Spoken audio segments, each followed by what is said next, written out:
நிறைய பேரு நம்ம மகனுக்கு அல்லது நம்ம மகளுக்கு ஒரு நிக்காக வச்சிருக்கோம் அல்லது திருமணம் வச்சிருக்கோம் அப்படின்னா, பொருளாதார வசதிகள் அல்லாஹ் நமக்கு கொடுத்தால், நமக்கு நல்ல வசதி இருக்கு, பொருளாதார வசதிகள் நமக்கு அல்லாஹ் கொடுத்தால், மாஷா அல்லாஹ் நம்முடைய மகள், நம்முடைய மகன், நம்முடைய சொந்த பந்தங்களுடைய திருமணத்தை, நிக்காகவை மாஷா அல்லாஹ் நல்ல வசதியாக ஒரு 1000 பேர் 2000 பேருக்கு சாப்பாடு போடுற அளவுக்கு நம்ம வசதியாக நம்ம என்ன செய்யலாம், தாராளமாக நடத்தலாம்.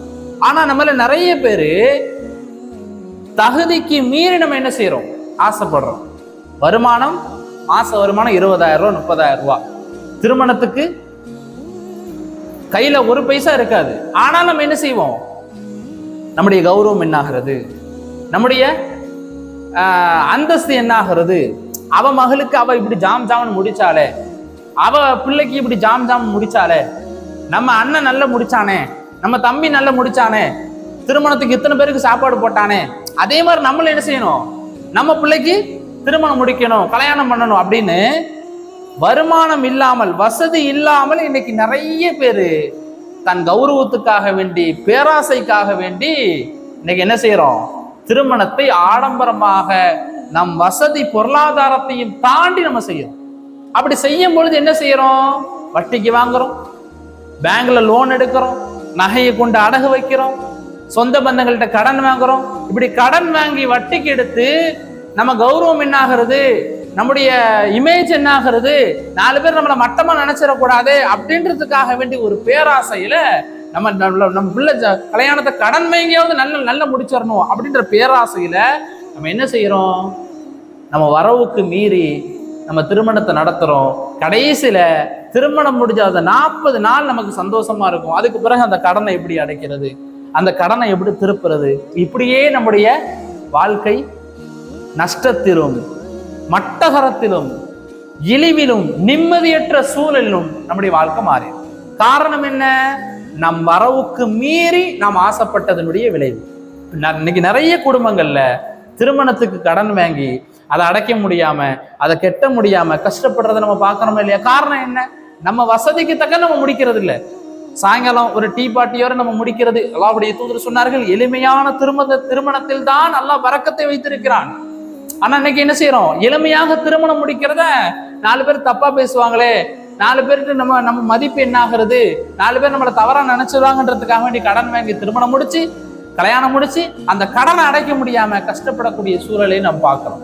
நமக்கு வசதி இருந்தா நம்ம செய்யலாம், வசதி இல்லாத பொழுது நம்ம இப்படி செய்யணும் அப்படி செய்யணுன்ற ஆசைப்படுறதுக்கு அந்த பேராசை நம்மளை கஷ்டத்திலும் இழிவிலும் நஷ்டத்திலும் கொண்டு போய் சேர்க்கும் என்பதை நாம் புரிந்து கொள்ள வேண்டும். அல்லாஹ் தஆலா குர்ஆன்ல சொல்லும் பொழுது, வமை யூக ஷுஹ நஃப்ஸிஹி, எவர் தம் உள்ளத்தில் பேராசையிலிருந்து காக்கப்படுகிறாரோ, தன் வசதிக்கு தன்னுடைய வருமானத்தை மீறி ஆசைப்பட்ட அந்த பேராசை, அந்த குணத்திலிருந்து அவர் காக்கப்படுகிறாரோ, பாதுகாக்கப்படுகிறாரோ, ஃபஉலாயிக ஹுமுல் முஃப்லிஹூன், அவர்கள் தான் வெற்றி பெற்றார்கள், அவர்கள் தான் வெற்றியாளர்கள் என்று அல்லாஹ் தஆலா தன்னுடைய குர்ஆன்ல சொல்றதை நம்ம பார்க்கிறோம். அப்ப பேராசை என்பது நமக்கு பெரிய நஷ்டத்தை கொண்டு வந்து சேர்க்கும். நம்ம எல்லோருக்கும் ஆசைகள் விருப்பங்கள் இருக்கும்.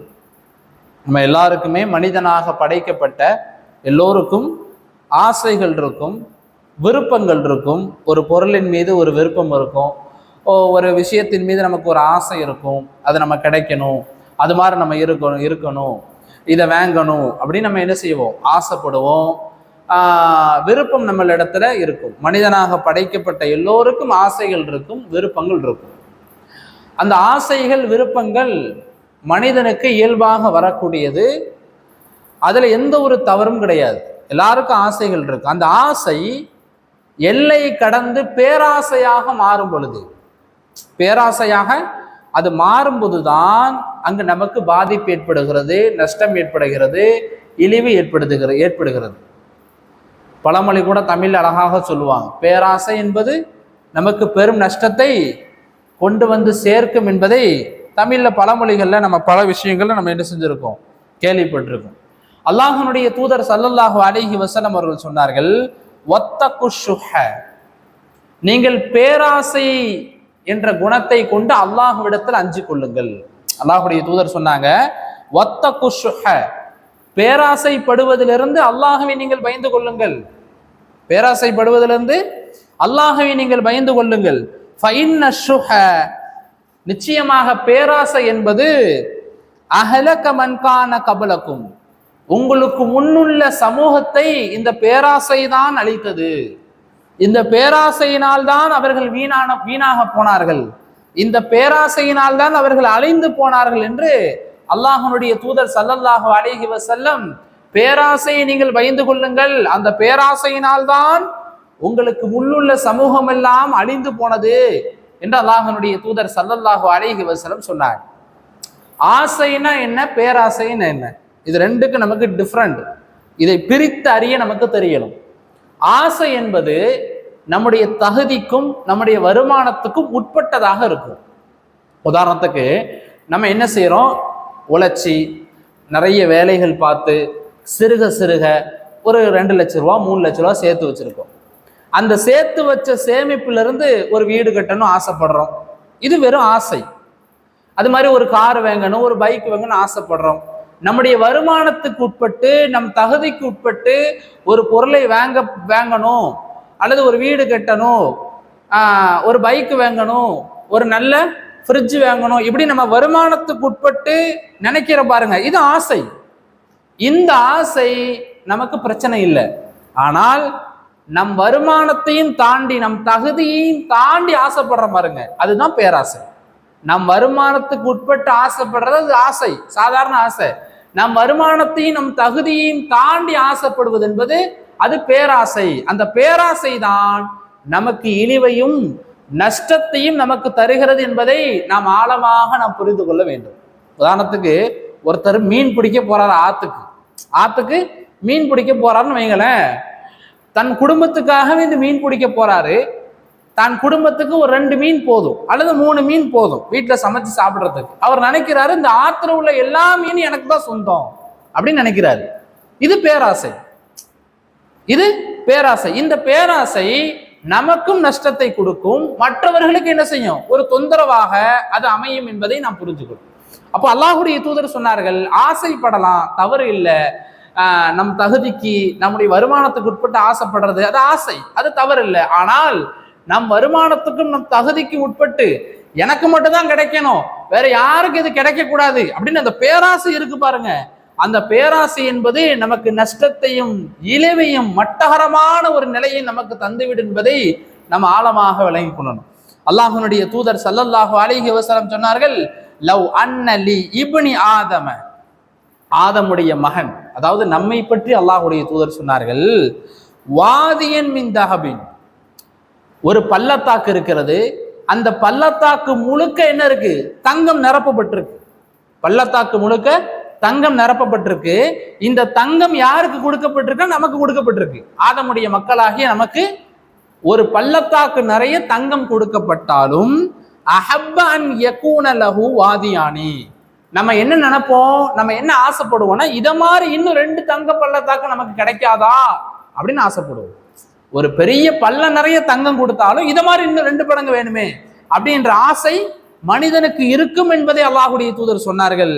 வலன் யம்லஅ ஃபாஹு இல்ல துராபு, மனிதனுடைய ஆசைக்கு முடிவு என்னவென்றால் அவன் கபரில் போய் அவன் வாயை மண்ணு மூடினால்தான் அவனுடைய ஆசை என்பது, பேராசை என்பது அது குறையும், அது முடிவுக்கு வரும் என்பதை அல்லாஹ்வுடைய தூதர் ஸல்லல்லாஹு அலைஹி வஸல்லம் சொன்னார்.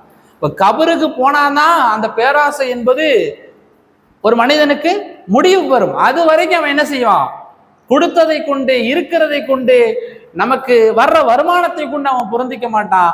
அடுத்தடுத்து வேணும் என்ற பேராசை என்பது நம்ம அனைவருக்கும் இருக்கும் என்பதை அல்லாஹ்வுடைய தூதர் ஸல்லல்லாஹு அலைஹி வஸல்லம் அவர்கள் சொன்னார்கள். அல்லாஹு தஆலா தன்னுடைய குர்ஆன்ல சொல்லும் பொழுது, வமை யூக ஷுஹ நஃப்ஸிஹி, யார் தன்னுடைய உள்ளத்தை பேராசைப்படுவதிலிருந்து பாதுகாத்துக் கொள்கிறாரோ, பேராசைப்படுவதிலிருந்து தன்னுடைய உள்ளத்தை பாதுகாத்துக் கொள்கிறாரோ, காக்கப்படுகிறாரோ, பேராசை என்ற கெட்ட குணத்திலிருந்து அவருடைய உள்ளத்தை யார் காத்துக் கொள்கிறாரோ, பாதுகாத்துக் கொள்கிறாரோ, அல்லாஹு தஆலா குர்ஆன்ல சொல்றான், ஃபஉலாயிக ஹுமுல் முஃப்லிஹூன், அவர்கள் தான் வெற்றி பெற்றவர்கள் என்று அல்லாஹு தஆலா குர்ஆன்ல சொல்றான். அப்ப பேராசை யாரிடத்துல இல்லையோ அவர்கள் தான் வெற்றி பெற்றவர்கள். இன்னைக்கு நம்ம நிறைய பேர் பாருங்க, நம்ம வருமானத்துக்கு மீறி, நம் தகுதிக்கு மீறி, நம்முடைய அந்தஸ்துக்கு மீறி, நம்முடைய பொருளாதார நிலைக்கு மீறி நம்ம என்ன செய்யறோம்? ஆசைப்படுறோம், வாழணும்னு நம்ம நினைக்கிறோம். அல்லாஹ் பாதுகாக்கணும். நம் வருமானத்துக்கு மீறி நம்ம வாழணும், நம்ம வருமானத்துக்கு மீறி நம்ம இதை செய்யணும், அதை செய்யணும், அதை வாங்கணும், இப்படி நம்ம ஃபங்க்ஷன் நடத்தணும், இப்படி செய்யணும் அப்படி நம்ம ஆசைப்படுறோம். பார்த்தீங்களா?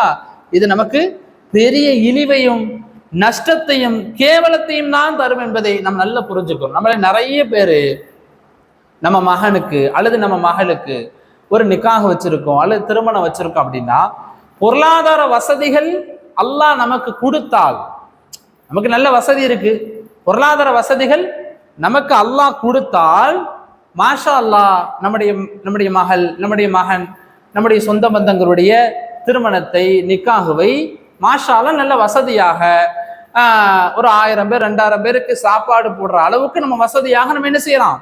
தாராளமாக நடத்தலாம். ஆனா நம்மள நிறைய பேரு தகுதிக்கு மீறி நம்ம என்ன செய்யறோம்? ஆசைப்படுறோம். வருமானம், மாச வருமானம் 20,000 ரூபா 30,000 ரூபா, திருமணத்துக்கு கையில ஒரு பைசா இருக்காது. ஆனா நம்ம என்ன செய்வோம்? நம்முடைய கௌரவம் என்னாகிறது, நம்முடைய அந்தஸ்து என்னாகிறது, அவ மகளுக்கு அவ இப்படி ஜாம் ஜாம்னு முடிச்சாலே, அவ பிள்ளைக்கு இப்படி ஜாம் ஜாம் முடிச்சாலே, நம்ம அண்ணன் நல்லா முடிச்சானே, நம்ம தம்பி நல்லா முடிச்சானே, திருமணத்துக்கு இத்தனை பேருக்கு சாப்பாடு போட்டானே, அதே மாதிரி நம்மள என்ன செய்யணும்? நம்ம பிள்ளைக்கு திருமணம் முடிக்கணும், கல்யாணம் பண்ணணும் அப்படின்னு வருமானம் இல்லாமல், வசதி இல்லாமல் இன்னைக்கு நிறைய பேர் தன் கௌரவத்துக்காக வேண்டி, பேராசைக்காக வேண்டி இன்னைக்கு என்ன செய்யறோம்? திருமணத்தை ஆடம்பரமாக நம் வசதி பொருளாதாரத்தையும் தாண்டி நம்ம செய்யறோம். அப்படி செய்யும் பொழுது என்ன செய்யறோம்? வட்டிக்கு வாங்குறோம், பேங்க்ல லோன் எடுக்கிறோம், நகையை கொண்டு அடகு வைக்கிறோம், சொந்த பந்தங்கள்கிட்ட கடன் வாங்குறோம். இப்படி கடன் வாங்கி வட்டிக்கு எடுத்து நம்ம கௌரவம் என்னாகிறது, நம்முடைய இமேஜ் என்னாகிறது, 4 பேர் நம்மளை மட்டமா நினைச்சிடக்கூடாது அப்படின்றதுக்காக வேண்டி ஒரு பேராசையில நம்ம பிள்ளை கல்யாணத்தை கடன் வாங்கியாவது நல்ல முடிச்சிடணும் அப்படின்ற பேராசையில நம்ம என்ன செய்யறோம்? நம்ம வரவுக்கு மீறி நம்ம திருமணத்தை நடத்துறோம். கடைசியில திருமணம் முடிஞ்ச அந்த 40 நாள் நமக்கு சந்தோஷமா இருக்கும். அதுக்கு பிறகு அந்த கடனை எப்படி அடைக்கிறது, அந்த கடனை எப்படி திருப்புறது, இப்படியே நம்முடைய வாழ்க்கை நஷ்டத்திலும் மட்டகரத்திலும் இழிவிலும் நிம்மதியற்ற சூழலிலும் நம்முடைய வாழ்க்கை மாறி. காரணம் என்ன? நம் வரவுக்கு மீறி நாம் ஆசைப்பட்டதனுடைய விளைவு. இன்னைக்கு நிறைய குடும்பங்கள்ல திருமணத்துக்கு கடன் வாங்கி அதை அடைக்க முடியாம, அதை கெட்ட முடியாம கஷ்டப்படுறதை நம்ம பார்க்கணுமா இல்லையா? காரணம் என்ன? நம்ம வசதிக்கு தக்க நம்ம முடிக்கிறது இல்லை. சாயங்காலம் ஒரு டீ பார்ட்டியோட நம்ம முடிக்கிறது. அல்லாஹ்வுடைய தூதர் சொன்னார்கள், எளிமையான திருமணத்தில் தான் அல்லாஹ் பரக்கத்தை வைத்திருக்கிறான். ஆனா இன்னைக்கு என்ன செய்யறோம்? எளிமையாக திருமணம் முடிக்கிறத 4 பேர் தப்பா பேசுவாங்களே, 4 பேருக்கு நம்ம மதிப்பு என்ன ஆகிறது, 4 பேர் நம்மளை தவறா நினைச்சிருவாங்கன்றதுக்காக வேண்டி கடன் வாங்கி திருமணம் முடிச்சு, கல்யாணம் முடிச்சு, அந்த கடனை அடைக்க முடியாம கஷ்டப்படக்கூடிய சூழலை நம்ம பார்க்கிறோம். நமக்கு வசதி இருந்தா நம்ம செய்யலாம், வசதி இல்லாத பொழுது நம்ம இப்படி செய்யணும் அப்படி செய்யணுன்ற ஆசைப்படுறதுக்கு அந்த பேராசை நம்மளை கஷ்டத்திலும் இழிவிலும் நஷ்டத்திலும் கொண்டு போய் சேர்க்கும் என்பதை நாம் புரிந்து கொள்ள வேண்டும். அல்லாஹு தஆலா குர்ஆன்ல சொல்லும் பொழுது, ஒமை யூக ஷுஹ நஃப்ஸிஹி, எவர் தம் உள்ளத்தில் பேராசையிலிருந்து காக்கப்படுகிறாரோ, தன் வசதிக்கு தன்னுடைய வருமானத்தை மீறி ஆசைப்பட்ட அந்த பேராசை, அந்த குணத்திலிருந்து அவர் காக்கப்படுகிறாரோ, பாதுகாக்கப்படுகிறாரோ, ஃபஉலாயிக ஹுமுல் முஃப்லிஹூன், அவர்கள் தான் வெற்றி பெற்றார்கள், அவர்கள் தான் வெற்றியாளர்கள் என்று அல்லாஹு தஆலா தன்னுடைய குர்ஆன்ல சொல்றதை நம்ம பார்க்கிறோம். அப்ப பேராசை என்பது நமக்கு பெரிய நஷ்டத்தை கொண்டு வந்து சேர்க்கும். நபி ஈசா அலைஹிஸ்ஸலாம் அவர்களுடைய வாழ்க்கை வரலாறு, அந்த வரலாற்று செய்தியிலிருந்து ஒரு படிப்படையான ஒரு சம்பவத்தை இமாம்கள் வரலாற்று கிதாபுகள்ல பதிவு செய்வாங்க. ஒரு முறை நபி ஈசா அலைஹிஸ்ஸலாம் அவர்கள் நீண்ட தூரம் பிரயாணம் செய்யறாங்க. ரொம்ப தூரம் என்ன செய்யறாங்க? பிரயாணம் செய்யறாங்க. ரொம்ப தூரம் அவங்க டிராவல் பண்றாங்க. ரொம்ப தூரம் டிராவல் பண்ணணும் அப்படின்னா அந்த காலத்துல வந்து என்ன பஸ் வசதி இல்லை, ட்ரெயின் வசதி இல்லை, ஃப்ளைட் வசதிலாம் கிடையாது, சைக்கிள் கூட கிடையாது. ஒட்டகத்தில் போகணும் அல்லது கோவேரி கழுதையில போகணும். இப்படிதான் அப்போ வாகன வசதிகள் இருந்தது. அப்போ ரொம்ப தூரம் பிரயாணம் செய்யணும்.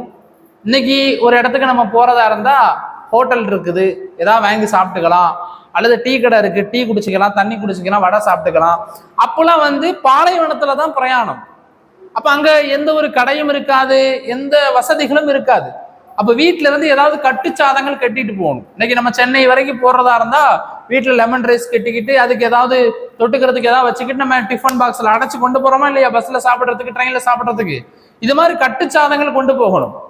அப்ப நம்ம ஈசா அலைஹிஸ்ஸலாம் என்ன செய்யறாங்க, நீண்ட தூரம் நம்ம பிரயாணத்துக்கு போறோமே, அப்போ இடையில பசிக்கும், தாகம் எடுக்கும்ன்றதுக்காக வேண்டி 3 ரொட்டி துண்டுகளை கட்டுச்சாதமாக ஒரு பார்சல்ல பொறிஞ்சி வழியில போற வழியில பசிச்சா சாப்பிட்றதுக்கு 3 ரொட்டி துண்டுகளை ஈசா அலைஹிஸ்ஸலாம் என்ன செய்யறாங்க, பேக் பண்ணி ரெடி பண்ணி பார்சல் பண்ணி வச்சிடறாங்க. பார்சல் பண்ணி வச்சுட்டு பிரயாணம் செய்ய ஆரம்பிக்கிறாங்க. இவங்க பிரயாணப்பட்டு போய் கொண்டு இருக்கும் பொழுது இடையில ஒருத்தன் வந்து நபி ஈசா அலைஹிஸ்ஸலாம் அவங்கள்ட்ட வந்து சொன்னா, வழிமறைச்சு அவங்க போற பாதையில ஒருத்தன் இடையில வந்து சொன்னா, நபியுல்லா, அல்லாஹ்வுடைய நபியே, நீங்க ரொம்ப தூரம் பிரயாணம் செய்யறீங்க, உங்களோடு நானும் சேர்ந்து பிரயாணம் செய்யலாமா? நீங்களும் தனியா தான் போறீங்க, நானும் தனியா தான் போகணும். அப்ப நம்ம ரெண்டு பேரும் சேர்ந்து போலாமே, ஒருத்தருக்கு ஒருத்தர் துணையா இருக்குமே அப்படின்னு 2 பேரும் என்ன செய்யறாங்க, ஈசா அலைஹிஸ்ஸலாம் சரி வா நம்ம 2 பேரும் சேர்ந்து போவோம் அப்படின்னு 2 பேரும் பிரயாணம் செய்யறாங்க. ரொம்ப தூரம் போய் கொண்டு இருக்கும் பொழுது ஒரு மரத்தடி, அந்த மரத்தடியில நபி ஈசா அலைஹிஸ்ஸலாம் அவர்கள் இலை பாருவதற்காக வேண்டி, ரொம்ப களைப்பா இருக்கு, டயர்டா இருக்கு, பசிக்குது அப்படின்றதுக்காக வேண்டி அந்த மரத்தடியில் உட்கார்ந்துறாங்க. உட்கார்ந்து அவங்க கட்டுச்சாதமாக கொண்டு வந்த அந்த ரொட்டி துண்டுகளை நபி ஈசா அலைஹிஸ்ஸலாம் எடுத்து ஒரு ரொட்டி துண்டை தனக்கு எடுத்துக்கிட்டாங்க. இன்னொரு ரொட்டி துண்டை தன்னோடு ஒருத்தர் ஜாயின் பண்ணாரு, இடையிலேயே வந்து சேர்ந்தாரு, அவருக்கு கொடுத்தாங்க. இந்தாப்பா நீ சாப்பிடுப்பா அப்படின்னு செஞ்சாங்க. அவனுக்கு கொடுத்துட்டாங்க. இன்னொரு ரொட்டி துண்டை தான் சாப்பிட்டுக்கிட்டாங்க. மீதி ஒரு ரொட்டி துண்டு அந்த பார்சல்ல அப்படி இருக்குது. ஈசா அலைஹிஸ்ஸலாம் என்ன செய்யறாங்க, அந்த ரொட்டி துண்டை சாப்பிட்றாங்க. சாப்பிட்டு முடிச்சுட்டு போய் ஈசா அலைஹிஸ்ஸலாம் சாப்பிட்டது கை கழுவுறதுக்காக வேண்டி அந்த பக்கம் ஒதுக்குப்புறமாக போறாங்க. போயிட்டு வந்து பாக்குறாங்க, மீதி இருந்த அந்த ஒரு ரொட்டி துண்டை காணும். ஒரு ரொட்டி துண்டை ஈசா அலைஹிஸ்ஸலாம் சாப்பிட்டாங்க, இன்னொரு ரொட்டி துண்டை வந்தவருக்கு கொடுத்தாங்க. மீதி ஒரு ரொட்டி துண்டு இருந்துச்சா இல்லையா, அந்த ஒரு ரொட்டி துண்டை காணும். யார் எடுத்திருப்பா? ஈசா அலைஹிஸ்ஸலாம் அந்த ஒதுக்குப்புறமாக போன கேப்ல இவன் எடுத்து சாப்பிட்டுட்டான். இவன் எடுத்து சாப்பிட்ட உடனே ஈசா அலைஹிஸ்ஸலாம் கேட்டாங்க, எப்ப அந்த ரொட்டி துண்டை எங்கன்னு கேட்டாங்க. அப்ப அவன் சொன்னா, லா அதிரி, எனக்கு தெரியாதுன்னு சொன்னான். அவன் தான் எடுத்திருக்கான், ஆனால் என்ன செஞ்சான், எனக்கு தெரியாது, லா அதிரி, எனக்கு தெரியாது நபியுல்லா அப்படின்னு சொல்லிட்டான். சரின்னு ஈசா அலைஹிஸ்ஸலாம் எதுவுமே பேசல, அவன்கிட்ட எதுவும் ஆர்கியூமெண்ட் பண்ணல. நீ தான் எடுத்திருப்ப, நீ ஒருத்தன் தான் அங்க இருந்த அப்படின்னு எதுவுமே என்ன செய்யல, பேச்ச வளர்க்கல. சரி வா நம்ம கிளம்புவோன்னு மறுபடியும் 2 பேரும் என்ன செய்யறாங்க, ரொம்ப தூரம் பிரயாணம் செய்யறாங்க. ரொம்ப தூரம் பிரயாணம் செய்யும் பொழுது தூரத்துல ஒரு புள்ளிமான் கூட்டத்தை ஈசா அலைஹிஸ்ஸலாம் அவர்கள் பார்க்கறாங்க. புள்ளிமான் கூட்டத்தை பார்க்கறாங்க. அப்ப ஈசா அலைஹிஸ்ஸலாம் அந்த புள்ளிமான் கூட்டத்திலிருந்து ஒரு மானை கூப்பிட்டாங்க. ஈசா அலைஹிஸ்ஸலாம் இங்க வான் கூப்பிட்டாங்க. அந்த மான் என்ன செஞ்சுச்சு, அந்த கூட்டத்துல இருந்து அந்த ஒரு மான் மட்டும் நபி ஈசா அலைஹிஸ்ஸலாம் அவங்கள்ட்ட வந்துச்சு. நபி ஈசா அலைஹிஸ்ஸலாம் அவங்கள்ட்ட வந்த உடனே நபி ஈசா அலைஹிஸ்ஸலாம் அவங்க அந்த மானை பார்த்து, தன் பக்கத்துல ஒருத்தர் கூடவே வந்தாரு, அவர்கிட்ட சொன்னாரு, நீ மான் கறி சாப்பிட்டுருக்கேன்னு கேட்டாங்க. இல்ல நபியுல்லா, இப்ப சாப்பிடலாமா, அந்த மானை அறுத்து நம்ம சுட்டு சாப்பிடலாமான்னு ஈசா அலைஹிஸ்ஸலாம் கேட்டாங்க. தாராளமா சாப்பிடலாமே அப்படின்னு பக்கத்துல உள்ளவர் கூட வந்தவர் சொன்னார். அப்ப ஈசா அலைஹிஸ்ஸலாம் என்ன செஞ்சாங்க, அந்த மானை அறுத்து அந்த மானை முழுசாக உரிச்சு சுட்டு அந்த 2 பேரும் என்ன செஞ்சாங்க, சாப்பிட்டாங்க. 2 பேரும் சாப்பிட்டு கடைசியில மீதி என்ன இருந்துச்சு, வெறும் எலும்பு துண்டு தான் இருந்துச்சு. 2 பேரும் சாப்பிட்டு முடிச்சுட்டாங்க, மீதி எலும்பு துண்டு தான் இருந்துச்சு. அப்ப ஈசா அலைஹிஸ்ஸலாம் அந்த எலும்பு துண்டுகள்லாம் ஒண்ணு சேர்த்தாங்க. எலும்பு துண்டுகள்லாம் ஒண்ணு சேர்த்து, குன்பி இதுனில்லா, அல்லாஹனுடைய அனுமதியை கொண்டு நீ உயிர் பெற்று எழுந்து வா என்று ஈசா அலைஹிஸ்ஸலாம் அவங்க சொன்ன உடனே அந்த எலும்பு துண்டுகள் எல்லாம் ஒன்று சேர்ந்தது. அந்த எலும்பு துண்டுகள் எல்லாம் ஒன்று சேர்ந்து அந்த எலும்பு துண்டுகள்ல சதை வளர ஆரம்பிச்சது. அந்த சதை ஒண்ணுக்கு ஒண்ணு பிணைப்பாகி எப்படி முன்னாடி முழு மான் இருந்துச்சோ அந்த மான் மாதிரி உயிர் பெற்று எழுந்து அந்த மான் கூட்டத்தோடு துள்ளி குதித்து ஓடியது. இதை பார்த்த கூட உள்ளவன் மிரண்டு போயிட்டான். என்னடா, மானை வந்து அடிச்சு நம்ம தான் ஃபுல்லா என்ன செஞ்சோம், சாப்பிட்டோம், கறிலாம் நம்ம வயிற்றுள்ள கிடக்குது, ஆனா அந்த எலும்புல இருந்து தசை பிடிப்பு உருவாகி அந்த மான் மறுபடியும் உயிர் பெற்று துள்ளி குதிச்சு மறுபடியும் அந்த கூட்டத்தோட போய் சேர்ந்துட்டே. ஆச்சரியமா இருந்துச்சு அவனுக்கு. அப்ப ஈசா அலைஹிஸ்ஸலாம் கேட்டாங்க, தம்பி பாத்தியா அல்லாஹனுடைய குதிரத்து ஆற்றலை பாத்தியா, நம்ம இந்த மானை அறுத்து சாப்பிட்டுட்டோம், என் வயிற்றுலையும் உன் வயிற்றுலையும் தான் அந்த கறி துண்டு கிடக்குது, அந்த கறி துண்டு இன்னும் செமிச்சிரு கூட செய்யாது, ஆனா நான் சொன்னவுடன் அந்த மான் உயிர் பெற்று எழுந்து அந்த மான் கூட்டத்தோட மீண்டு போயிட்டு பாரு, அல்லாஹனுடைய ஆற்றலை பாரு, அல்லாஹனுடைய சக்தியை பாரு, நீ உண்மையை சொல்லு, அந்த ரொட்டி துண்டை யார் எடுத்தால்?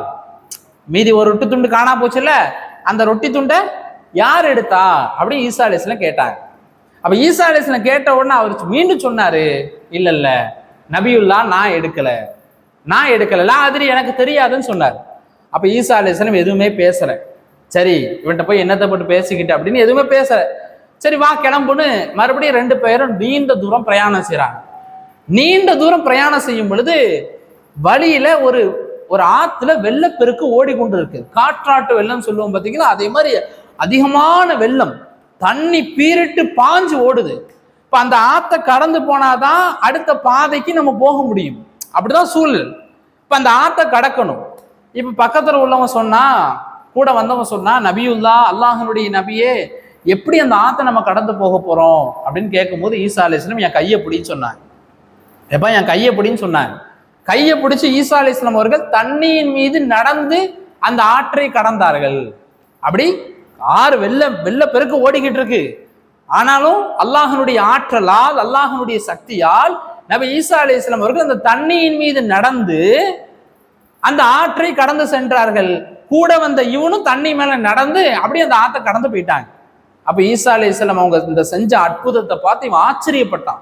இவ்வளோ பெரிய வெள்ளம், இந்த வெள்ளத்துல கால் வச்சா நம்மளை அடிச்சு இழுத்துட்டு போயிரும். ஆனா அந்த வெள்ளப்பெருக்கின் மீது, அந்த தண்ணியின் மீது நடந்து வந்தாங்களே இவங்க. நடந்து வந்தது மட்டுமில்ல, நம்மளும் நடத்தியே கூட்டு வந்தாங்களே, எவ்வளவு பெரிய ஆச்சரியம் இது. அப்ப ஈசா அலைஹிஸ்ஸலாம் சொன்னாங்க, எப்பா பாத்தியா அல்லாஹனுடைய ஆற்றலை, பாத்தியா அல்லாஹனுடைய குதிரத்தை, பாத்தியா எவ்வளவு பெரிய குதிரத்து பாரு, அல்லாஹனுடைய ஆற்றல். யோசிச்சு பாரு, இந்த ஆத்துல யாராவது நடக்க முடியுமா? எவ்வளவு வெள்ளம் போகுது. ஆனால் அல்லாஹ் நம்மை இந்த ஆத்தை நடந்தே கடக்க செய்தான். இப்ப சொல்லு, அந்த ரொட்டி துண்டை யார் எடுத்தான் கேட்கிறாங்க. அந்த மீதி ஒரு ரொட்டி துண்டு இருந்துச்சு, அதை யார் எடுத்தான் கேட்கும் போது ஈசா அலைஹிஸ்ஸலாம் சொன்னாங்க, அந்த கூட வந்தவர் சொன்னாரு, லா எதிரி, நான் எடுக்கல, எனக்கு தெரியாதுன்னு சொன்னார். மறுபடியும் என்ன செஞ்சான்? எனக்கு தெரியாது, அதை நான் எடுக்கலன்னு சொன்னான். அவன் தான் எடுத்தான், அவன் தான் சாப்பிட்டான், ஆனாலும் ஒத்துக்க மாட்டான், நான் எடுக்கல, எனக்கு தெரியாதுன்னா. ஈசா அலைஹிஸ்ஸலாம் எதுவுமே பேசல. சரி வா புறப்படு அப்படின்னு மறுபடியும் நீண்ட தூரம் பிரயாணம் செய்யறாங்க. ரொம்ப தூரம் என்ன செய்யறாங்க? ரொம்ப தூரம் போறாங்க.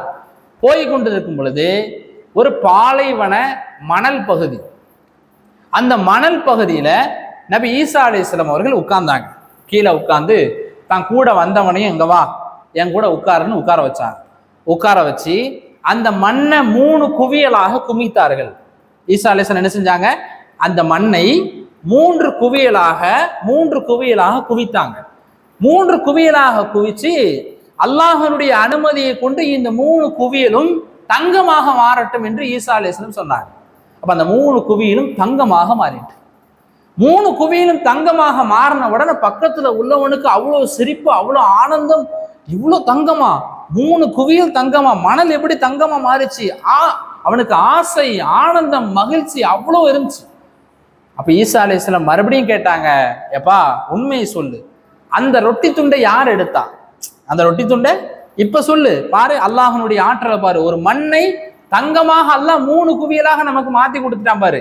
இப்ப சொல்லு, அந்த ரொட்டி துண்டை யார் எடுத்தா? அவன் மீண்டும் சொன்னான், லா அது எனக்கு தெரியாது, நான் அந்த ரொட்டி துண்டை எடுக்கல அப்படின்னு சொன்னான்.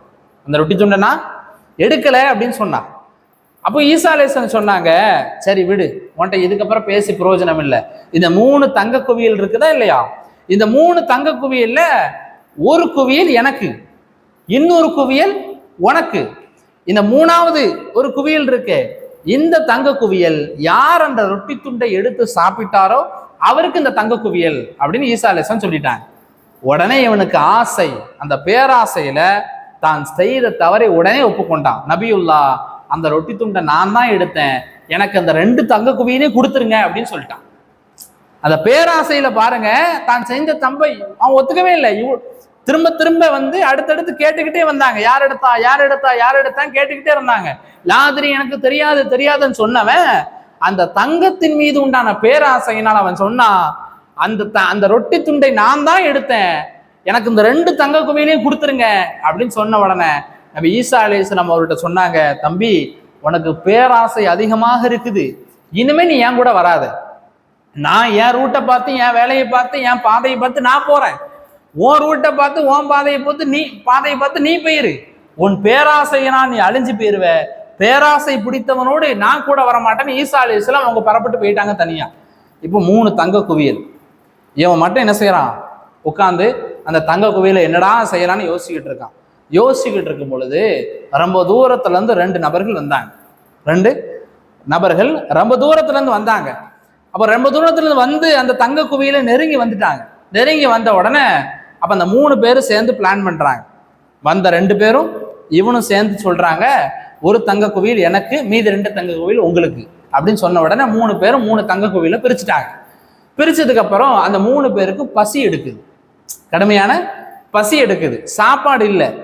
ஊர் உள்ளக்க போய் தான் யார்கிட்டையாவது போய் சாப்பாடை வாங்கிட்டு வரணும். அப்ப அதுல ஒருத்தன் போய் என்ன செய்யறான், சரி நீ போய் சாப்பாடு வாங்கிட்டு வா அப்படின்னு ஒருத்தனை அனுப்பி வைக்கிறாங்க. நீ போய் என்ன செய், சாப்பாடு வாங்கிட்டு வா, அந்த தங்க குவியலுக்கு பாதுகாவலாக நாங்க இருக்கிறோம் அப்படின்னு 2 பேர் சொல்றாங்க. அதுல ஒருத்தன் என்ன செய்யறான், சாப்பாடு வாங்குறதுக்காக வேண்டி போறான். சாப்பாடு வாங்குறதுக்காக வேண்டி அவன் போகும்போது இந்த 2 பேர் என்ன செய்யறாங்கன்னா ஒருத்தருக்கு ஒருத்தர் பேசிக்கிறாங்க. அவன் சாப்பாடு வாங்கிட்டு வரும் பொழுது நம்ம 2 பேரும் என்ன செஞ்சிடணும், அவனை வெட்டி கொன்றணும், அவனை வெட்டி கொலை பண்ணிடுவோம். கொலை பண்ணிட்டு இந்த தங்க குவியலை உனக்கு ஒன்றை எனக்கு ஒன்றை பிரிச்சுக்கிடுவோம் அப்படின்னு இந்த 2 பேர் பிளான் பண்ணிட்டாங்க. சாப்பாடு வாங்கிட்டு வந்த உடனே அவனை என்ன செஞ்சிடணும், தீர்த்து கட்டிடணும். தீர்த்து கட்டிட்டு உனக்கு ஒன்றை எனக்கு ஒன்றை தங்க குவியலை பிரிச்சுக்கிறோம் அப்படின்னு இந்த 2 பேர், பேராசை பாருங்க, அந்த 2 பேர் பிளான் பண்ணிட்டாங்க. சரி, இவங்க தான் இப்படி பிளான் பண்றாங்கன்னா அவனுக்கு சாப்பாடு வாங்க போனானே அவனுக்கு எந்த எண்ணம்னா, அவன் நினைக்கிறான் நம்ம போய் அந்த அந்த ஊர்ல போய் நல்லா சாப்பிட்டுருவோம். சாப்பிட்டு முடிச்சுட்டு இவங்க 2 பேருக்கு 2 சாப்பாடு வாங்கிட்டு வரணும்ல, இந்த 2 சாப்பாட்டுலையும் விஷத்தை கலக்கிடுவோம். விஷத்தை கலக்கின உடனே இவங்க 2 பேரும் சாப்பிட்டுட்டு செத்து போயிடுவாங்க.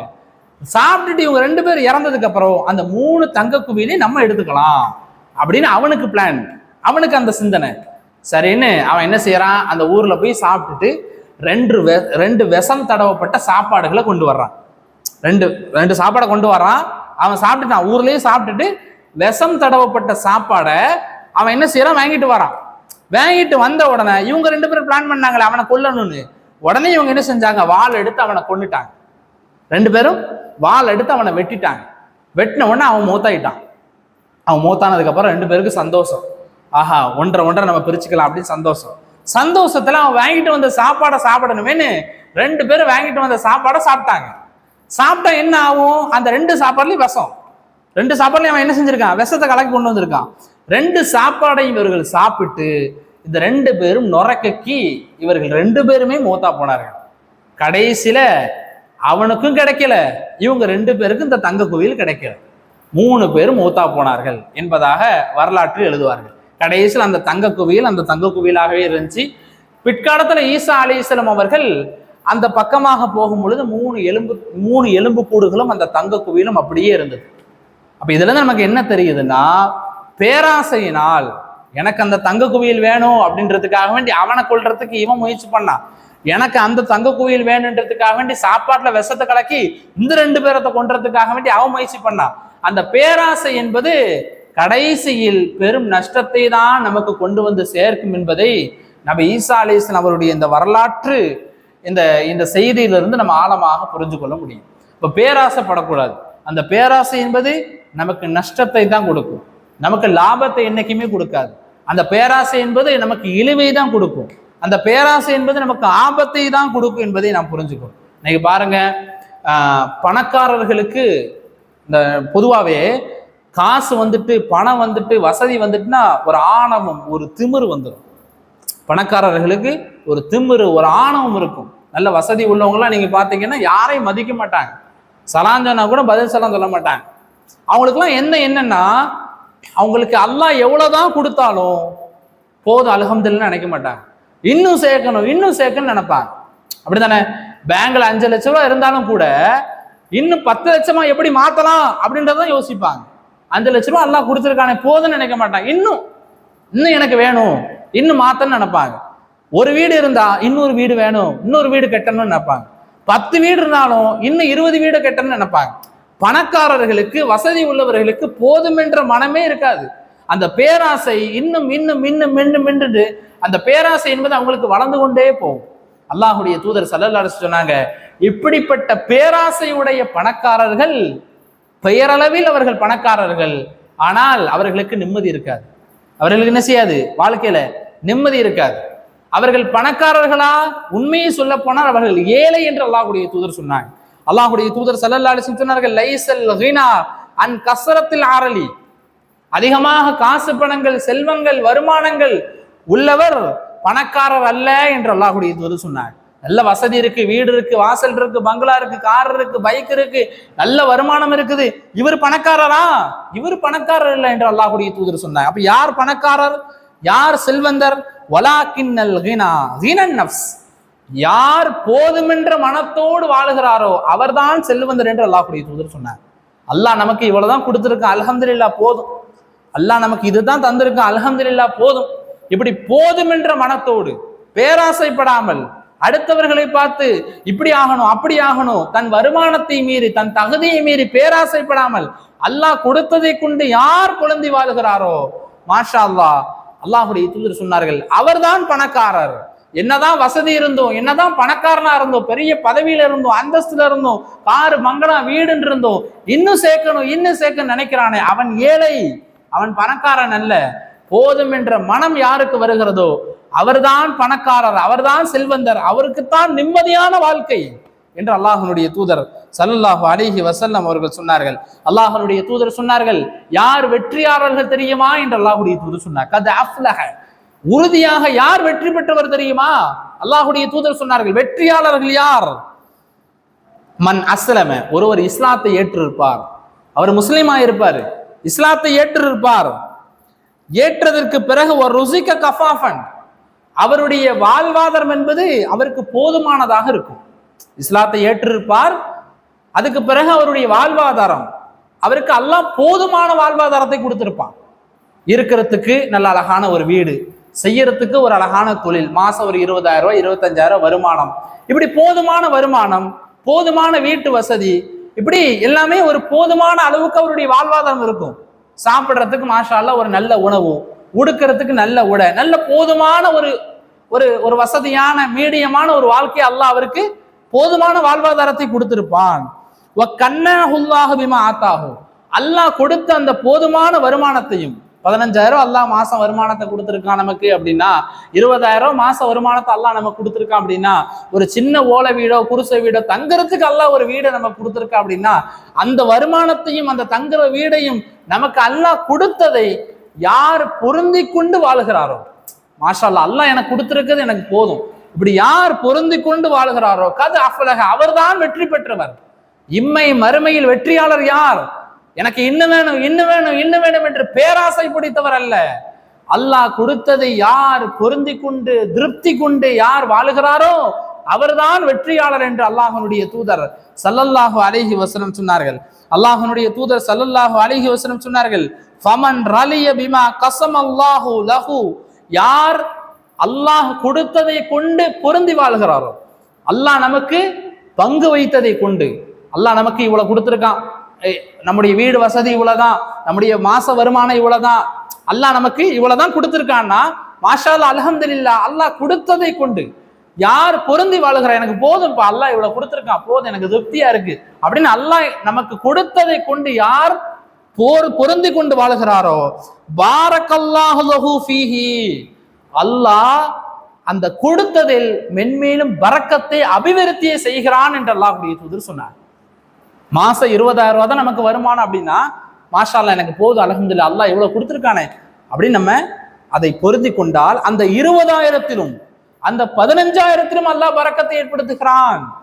ஒரு ஓட்டு வீடு தான் நமக்கு இருக்கு, மாஷா அல்லாஹ் இதையாவது நமக்கு கொடுத்திருக்கானே அல்லாஹ், அந்த வீட்டில் அல்லாஹ் பரக்கத்தை ஏற்படுத்துகிறான். அல்லாஹ்வுடைய தூதர் ஸல்லல்லாஹு அலைஹி வஸல்லம் சொன்னாங்க, வஸஅஹு, அல்லாஹு தஆலா அதில் விசாலத்தையும் ஏற்படுத்துகிறான். அல்லாஹ் கொடுத்ததை கொண்டு யார் பொருந்தி வாழுகிறாரோ, அல்லாஹ் கொடுத்ததை கொண்டு யார் திருப்தியாக இருக்கிறாரோ, போதும் அல்ஹம்துலில்லாஹ் அல்லாஹ் எனக்கு இவ்வளவு கொடுத்திருக்கானே, யார் திருப்தியாக பொருத்தத்தோடு வாழ்கிறாரோ பொருந்தி வாழ்கிறாரோ அல்லாஹ் அவருடைய வாழ்க்கையில பரக்கத்தும் செய்கிறான், அல்லாஹ் அவருடைய வாழ்க்கையில் விசாலத்தையும் ஏற்படுத்துகிறான் என்று அல்லாஹ்வுடைய தூதர் ஸல்லல்லாஹு அலைஹி வஸல்லம் சொன்னாங்க.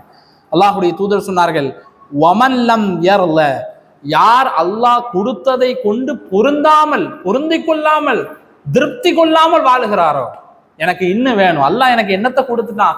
20,000 ரூபாய் சம்பளம்னா ஒரு சம்பளமா? 30,000 ரூபாய் சம்பளம்னா ஒரு சம்பளமா? ஓட்டு வீடுலாம் ஒரு வீடா? இப்படி அல்லாஹ் நமக்கு கொடுத்ததை பொருந்தி கொள்ளாமல் எனக்கு இன்னும் வேணும் இன்னும் வேணும் இன்னும் வேணும் என்று யார் பேராசை பிடிக்கிறாரோ, அல்லாஹ் கொடுத்ததை யார் பொருந்தி கொள்ளாமல் வாழுகிறாரோ, லம் யுபாரிக் லஹு, அல்லாஹ்வுடைய தூதர் சொன்னார்கள், அவருடைய வாழ்க்கையில், அவருடைய பொருளாதாரத்தில், அவருடைய வருமானத்தில் அல்லாஹ் பரக்கத்தை ஏற்படுத்தவே மாட்டான் என்று அல்லாஹ்வுடைய தூதர் சொன்னார். இப்ப நம்முடைய வருமானத்தில், நம்முடைய பொருளாதாரத்தில், நம்முடைய வாழ்க்கையில் பரக்கத்து வேண்டும் என்றால் அல்லாஹ் கொடுத்ததை கொண்டு பொருந்தி வாழக்கூடியவர்களாக நாம் இருக்கணும். பரக்கத்து இருந்தா நமக்கு நிம்மதி வந்துடும். நமக்கு 1 லட்ச ரூபா தான் சம்பாதிக்கணும், மாசம் 50,000 ரூபா தான் சம்பாதிக்கணும், பெரிய ஓட்டு வீடு மாளிகையில தான் இருக்குன்னு அவசியம் இல்லை. அல்லாஹ் நமக்கு கொடுத்ததை கொண்டு நாம் பொருத்தி கொண்டு திருப்தியாக வாழ்ந்தால் அல்லாஹ் அதில் பரக்கத் செஞ்சா ஓட்டு வீட்லயும் அல்லாஹ் சந்தோஷமாக நிம்மதியாக வாழ வைப்பான். 10,000 ரூபாய் 20,000 வருமானத்திலேயே அல்லாஹ் சந்தோஷமாக நிம்மதியாக நம்மளை வாழ வைப்பான். அதான் அல்லாஹுடைய பரக்கத். அல்லாஹனுடைய அபிவிருத்தி என்பது ஒரு ஆச்சரியமானது, அற்புதமானது. வீண் செலவுகள் அல்லாஹ் கொடுக்க மாட்டான், நோய் நொடிகளை அல்லாஹ் கொடுக்க மாட்டான். இதான் பரக்கத். வீண் செலவுகளை தவிர்த்து வரக்கூடிய வருமானத்தை சேமித்து செலவு போக மிச்சத்தையும் அல்லாஹ் கொடுப்பான். இதான் பரக்கத், இதான் அபிவிருத்தி. மாஷா அல்லாஹ், நமக்கு வாழ்க்கையில பரக்கத்து வேணும், ஒரு நிம்மதி வேணும், அபிவிருத்தி வேணும்னா அல்லாஹ் கொடுத்த வருமானத்தையும் கொடுத்த தகுதியையும் கொடுத்த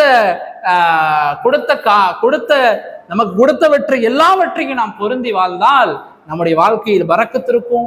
நம்ம வாழ்க்கையில் அல்லாஹ் அபிவிருத்தியும் மென்மேலும் அதிகப்படுத்தி கொடுப்பான் என்பதில் எந்த ஒரு சந்தேகமும் இல்லை. அல்லாஹுடைய தூதர் ஸல்லல்லாஹு அலைஹி வஸல்லம் சொன்னாங்க, என்றைக்குமே உங்களுடைய வாழ்க்கையில் அல்லாஹுடைய தூதர் சொன்னாங்க, உங்களுக்கு மேல உள்ளவர்களை நீங்கள் பார்க்காதீர்கள்.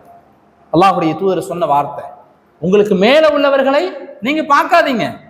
அண்ணன் நல்ல வசதியா இருக்காரப்பா, நல்ல கார் வச்சிருக்கிறாரு, நல்ல வீடு கட்டி இருக்காரு அப்படின்னு நமக்கு மேல உள்ளவர்களை, நம்ம விட வசதியாக இருப்பவர்களை பார்த்து வாய் பழக்காதீங்க.